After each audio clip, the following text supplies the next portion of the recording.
We are back, and I kind of preluded a little bit of stuff yesterday, but the Kokomo perspective is out. It is hitting the streets. We're going to talk about it. That's right. We're putting potholes all over town. But the first and foremost, you know what I'm excited about. I don't.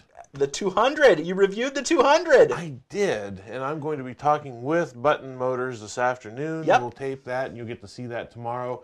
The 200 was a nice car. This is a kind of a luxury type mid-size sedan, not at a luxury price.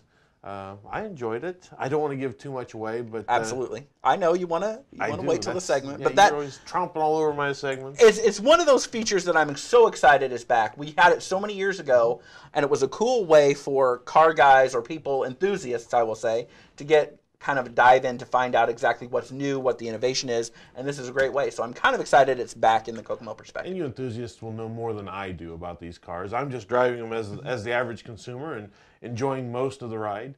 And I'll give you a hint that I'm driving a town and country right now, so you're going to get a minivan review next week.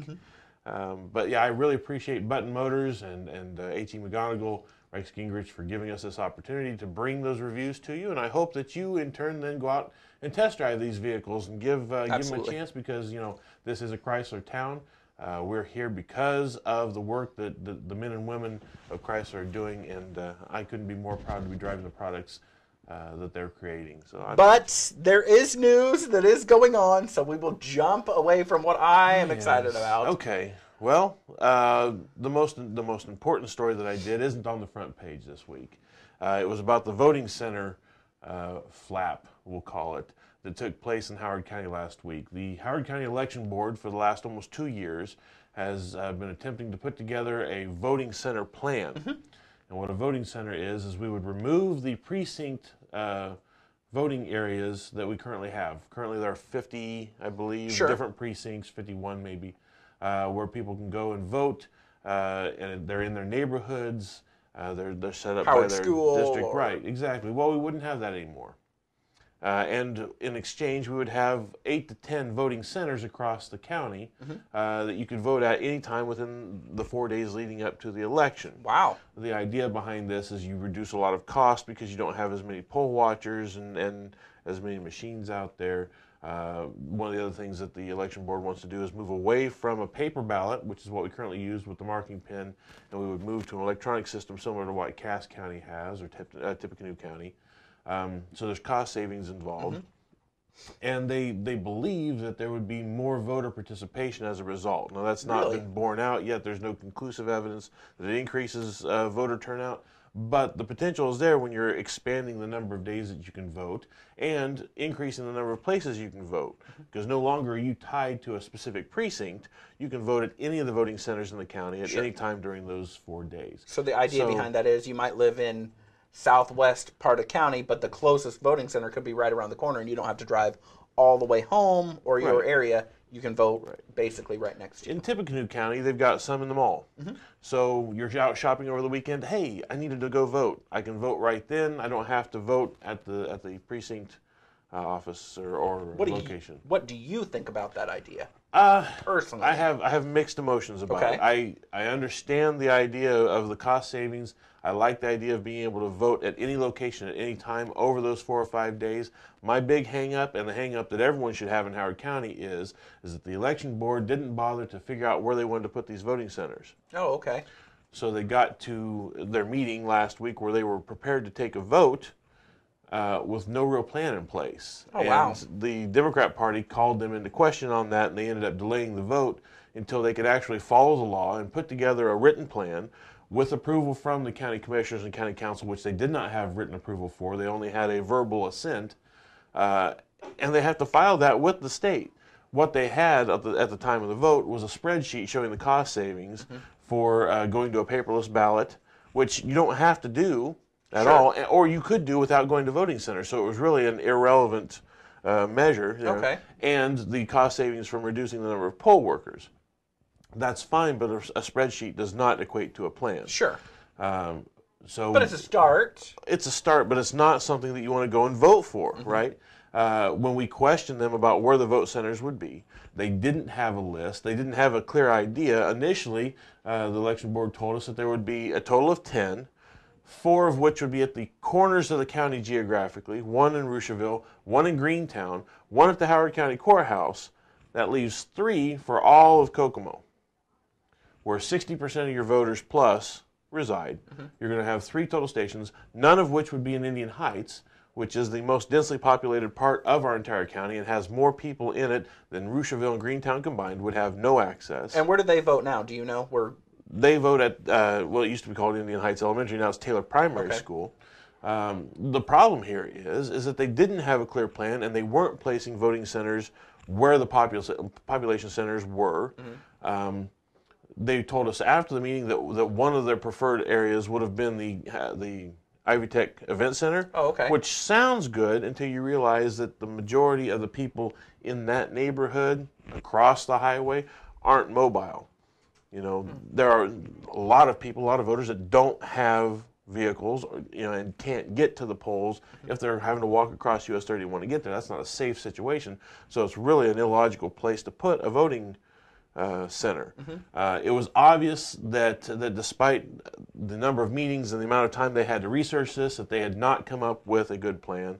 They had not given enough forethought into where they would place these voting centers. And new Democrat Party Chairman David Tharp called them on it. They wisely delayed that vote, and so at this point we're really at a start over. We know what they want to do, but we don't have any idea how they're going to go about it. So we're hoping that the election board will at least take the time to do the right thing, due diligence, and figure out how this works before they rush to a vote and subject us to what would end up being disenfranchisement of the voters. Well, honestly, though, as a Howard County voter, it sounds exciting to me to have it so that I don't have to drive all the way away from my work that might, by the time I get done, it's over an hour just to go vote. So if I have those grace periods, so to me, it sounds exciting on the horizon that they're even working on something like that. Sure, so, I mean, working downtown, being able to go over to the courthouse and vote anytime during those 4 days, that's a pretty attractive thing for someone who might live out in the county. But if I live on, North Bell Street, and the nearest voting center to me is the event center, that's an imposition, especially if I'm not mobile. If I don't have a car, I can't get there. The city trolley, which is a wonderful service, doesn't go there. That's a problem. I now have difficulty voting. They talked about how they wanted to have plenty of these voting centers out in the county because someone might have to actually drive 4 or 5 miles to get their polling place. They have cars. That's a major difference. There aren't a whole lot of people without transportation living outside of the urban center. So I don't believe that they looked at the problem accurately and reasonably, and I strongly encourage them to start over. But it's a good idea. At least it has that egg. Yeah, I'm willing to accept that that's a good idea, that it can work. Cass County, I believe, does it now. Tippecanoe County, Vigo County does it. So it is being done. It's being done successfully. It just takes more effort and commitment than what we've displayed. But it will. It's coming. We are a great community and pulling out great things. Yeah, we'll hold them to that. So what else is in the paper? I know there's a lot more exciting things. Well, that's the big story. We've already done some of the big stories this week on the show. The St. Joe Hospital donation that was huge. The YMCA. I interviewed Dave Du Bois, and I believe we saw that yesterday. Yep. So congratulations to the YMCA, and thank you to St. Joseph Hospital for that donation. Another commitment to the community, which is just phenomenal.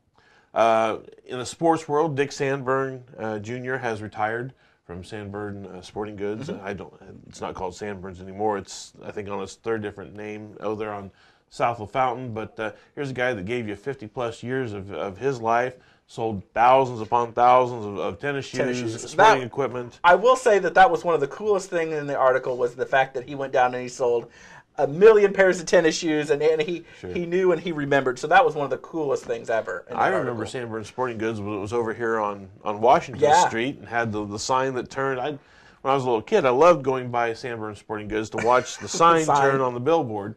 4 or 5 years old, you're not really thinking about sports. Sometimes even at my age, those bright, shiny lights, they just draw your attention. Right.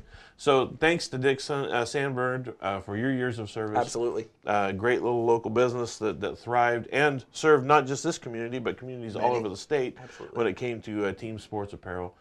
So we'll be sorry to see him go, but I'm hoping that the business will continue to thrive. We're going to take a quick break, though, and we're going to be right back because there's even more exciting stuff in this week's paper. We are back, and there's so much exciting stuff. You're definitely going to want to check it out. If you don't get the perspective, though, just give me a call, 452-0055, and any of us will be glad to take your name and address, and we'll get you on the list. It's that easy. Absolutely. I encourage you to read this. What else? What else are they going to read? Well, Rosie Gathinji and I, she's our city reporter, have started a new series. It'll run for the next couple of weeks, looking at the impact locally of the sequestration process that's happening at the federal government level. This week, Rosie did a story about the impact at Grissom Air Force Base.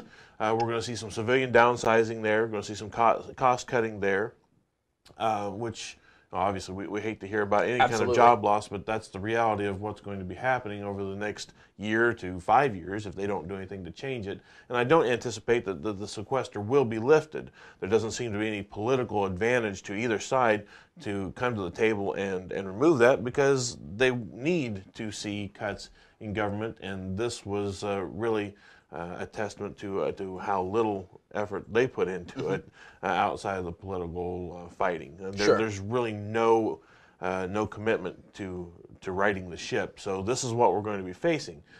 So in the coming weeks, we'll be talking to the local healthcare providers and what they're going to see, because there are going to be changes to the Medicare system. There will be a reduction in funding there.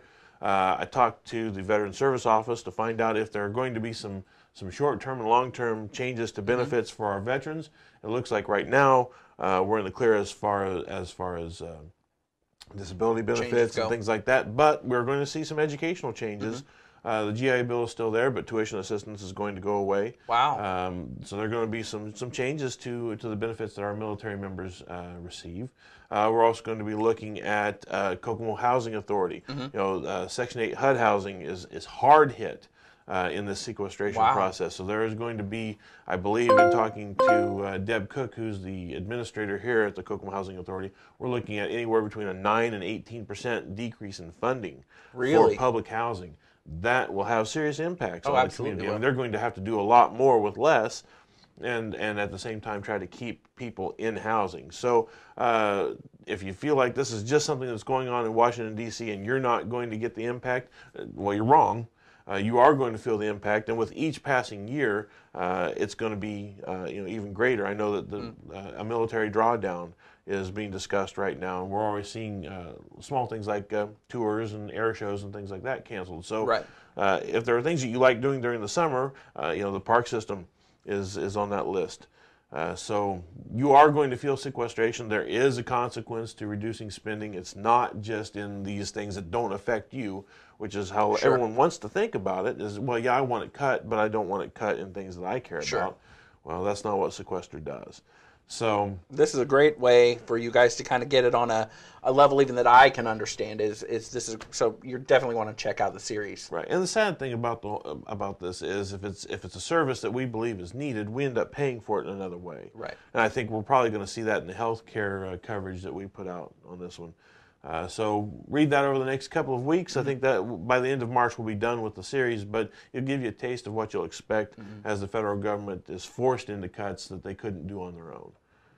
But on a happier note, Easter is coming. The Easter egg hunt, right. The Kokomo Parks and Recreation Department has an adult Easter egg hunt. When they came up with this idea, I was a little iffy. I was like, you're going to put a bunch of grown-ups up there with flashlights in the dark in the park. Nothing bad is going to happen at all. It's going to be funny, Well, it turns out that thousands of people showed up for this stinking thing, and they had a great time, and they didn't act inappropriately, and it went off so well that the Parks and Recreation Department decided that they'd do it again. It's back! That's right. So on March 23rd, they're going to hold their Easter egg hunt out there at Jackson Morrow Park, and I'm sure we'll have somebody out there with a camera. So I encourage everyone. And a basket. A camera and a basket. Well, okay. Yeah. I encourage everyone to take part in that rite of spring. That's just a week before Easter, and I think as long as it doesn't get suckingly cold, it'll be a lot of fun out there for the young adults, maybe even the old adults in the community. So. Pat, thank you again for coming in, as always. It is a burden, but... Talking to me. Everyone thinks so. We'll be right back.